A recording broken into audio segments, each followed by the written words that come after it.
I saw the movie called The Purge,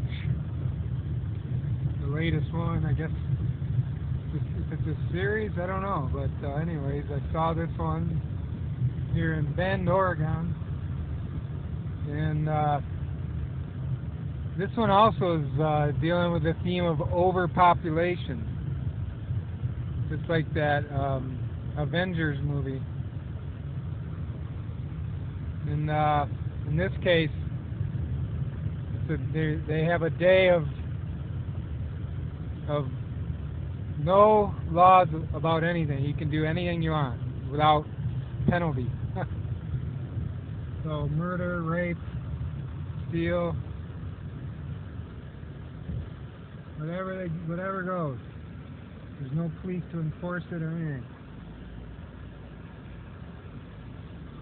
But you have your choice. You can opt in or opt out. So if you opt in, you actually get paid for it. And they actually monitor you, and the more crime you do, the more money you make. So if you opt out, you have to get out of town. You have to leave Brooklyn or whatever it is, somewhere in New York, part of New York, or the whole part of the city of New York, I'm not sure.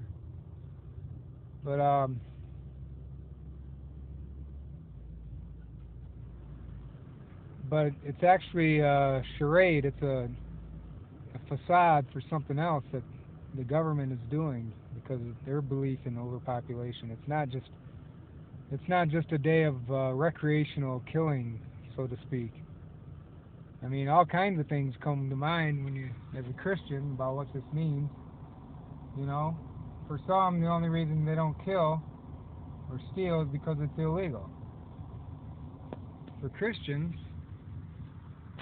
we have a higher calling. We have a higher law that we have to obey. Of course, we don't steal and murder because it's against God's law, not because it's man's law. So even if it was legal according to man's law, we would still or should still not do it. It should still be against our value system.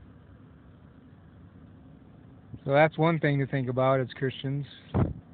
You know, there's a lot of people who don't live that way, though. I mean, think about how many people steal, kill, murder, etc., even though it is against the law. What do you think would happen if it was not against the law? That's the way they set up the question for this experimental so-called purge. They want to see how many people will go crazy, you know, or will people restrain themselves just because of human morality system. But the fact is, that's not really what they're doing at all. They're trying to depopulate the city. So they get the purge begins, and the fighting begins, and the killing and stuff. And there's a few people doing this and that violence, but it's not what they expected. Until suddenly there's this insurge of other people coming in and they can't figure out where it's coming from. They're trying to monitor it. And one honest person who's monitoring, she realizes that the government is sending people in to kill.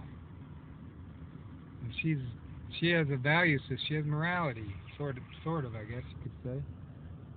And she objects to it to the guy in charge, and next thing you know, she gets knocked off, i.e. killed. Meanwhile, the government, and they depict all the bad guys, all the bad government people who are trying to depopulate the city as whites, and they're trying to eliminate blacks and any people who are non-white. So they make it into a skin color issue of racism, and the whites are the bad guys. Now that's a major theme going in Hollywood in many movies. Another one would be Get Out. And I could go on with a list of them. that I can't think of right now off the top of my head, but it's definitely happening. Which is a little bit unsettling. I am white myself, and these Hollywood movies have power to really influence people and make them sometimes believe things that aren't true. You know, if you go by statistics and data for the killing of blacks, apparently more blacks are killed by other blacks than anybody else. But if you listen to the media and certain loudmouth people and groups and individuals representing a different cause, you would think that white cops are out to kill black people. But if you look at the numbers,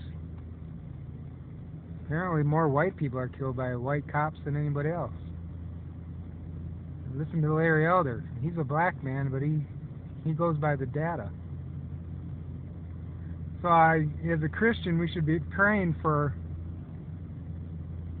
avoiding hysteria according to media bias and Hollywood bias. And we should be honest about the statistics. There may be some truth to the fact that there's so-called white privilege in some places, but there's probably some of that black privilege in other places. We should be trying to do our best to make sure we're not being racist as white people, but then we should ask white blacks to do the same. If we have to always prove that we're not racist, you know, that's not fair to us as a people, and speaking as a white person. If we have to always go out of our way and be on the defensive to say, I'm not racist. The one thing I always bring up, if anybody ever insinuates anything against me, is that my ancestors actually died fighting for the North in the Civil War. And more people should cite that, because there are so many Northerners who fought and died in the Civil War to set slaves free. And I don't know why people don't mention that more often. Because when I say that to somebody who ever tries to insinuate anything, it shuts them up pretty quick. Pretty quick. I mean, half a nation or more was fighting to set slaves free. So how could we be a nation of such white racism?